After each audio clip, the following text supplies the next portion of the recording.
Ninth exercise 6.1 का question number 4 है, find the perimeter of a sector that is the curve portion as well as the two straight portion of a circle of radius 14 centimetre and sector angle 75 degree है। यानी कि एक circle है, circle में sector का हमको जो कि पेरीमीटर फाइंड करना है, जिसका सेक्टर एंगल 75 डिग्री दिया हुआ है और रेडियस 14 सेंटीमीटर दिया हुआ है। पहले हम लोग उसका एक चित्र डायग्राम बनाएंगे, उसके बाद सॉल्व करेंगे। ये है फिगर में दिया हुआ है, ये सेक्टर है। इस सेक्टर का हमको पेरीमीटर फाइंड करना है। इस सेक्टर का पेरीमीटर फाइंड करने के लिए हम क्या करेंगे, ये लेंथ प्लस ये लेंथ और ये लेंथ को प्लस कर देंगे तो हमें पेरीमीटर फाइंड हो जाएगा। लेकिन ये लेंथ तो हमें मालूम है, ये लेंथ मालूम है, ये लेंथ है, हमें आर्क का लेंथ नहीं मालूम है। तो आर्क को हम एल से डिनोट करते हैं।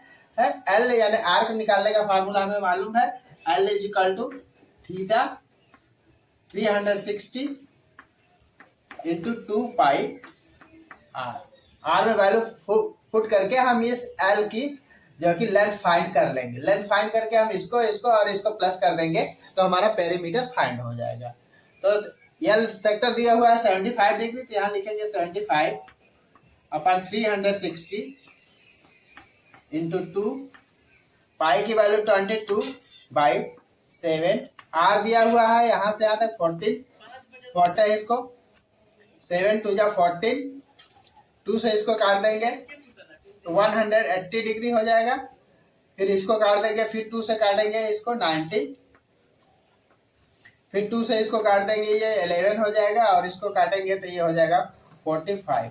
अब 5 से इसको ये दोनों को काट देते हैं। 5 से 5 1 जा 5 बचेगा 2, 5 5 जा 25। फिर इसको 5 से काटेंगे 5 9 जा 45। अब 3 से काटेंगे इसको 3 5 जा और इसको 3 से काटेंगे 3 3 जा। मल्टीप्लाई कर देंगे 11 5 जा 55 और ये बचा नीचे का 3। अब क्या करेंगे, एल की वैल्यू हमें फाइंड हो गया, यहाँ से यहाँ तक कि एल की वैल्यू 55/3 सेंटीमीटर हो गया। अब क्या करेंगे, इसको 14 और एल को प्लस कर देंगे। तो ये एल है और 14 28 इसमें प्लस कर देते हैं। बाई 1 अपने से ले लेते हैं कैरी, इन दोनों का एलसीएम लेंगे तो 3 हो जाएगा।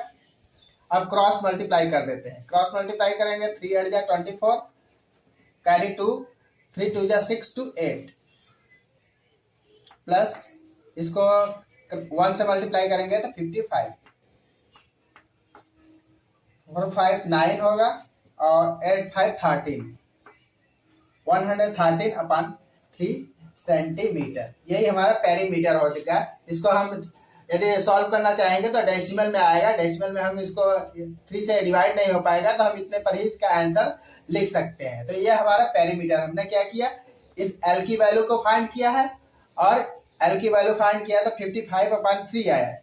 फिर ये पेरीमीटर फाइंड करने के लिए हमको क्या करना होता है, ये चारों तरफ को प्लस कर देते हैं, ये प्लस ये और ये। तो हमने 14 14 28 यहाँ पर लिखा है और इसकी वैल्यू फाइंड किया है तो 55/3 आया है। तो प्लस कर दिया 139/3, यही हमारा पेरीमीटर होगा। ये हमारा आंसर।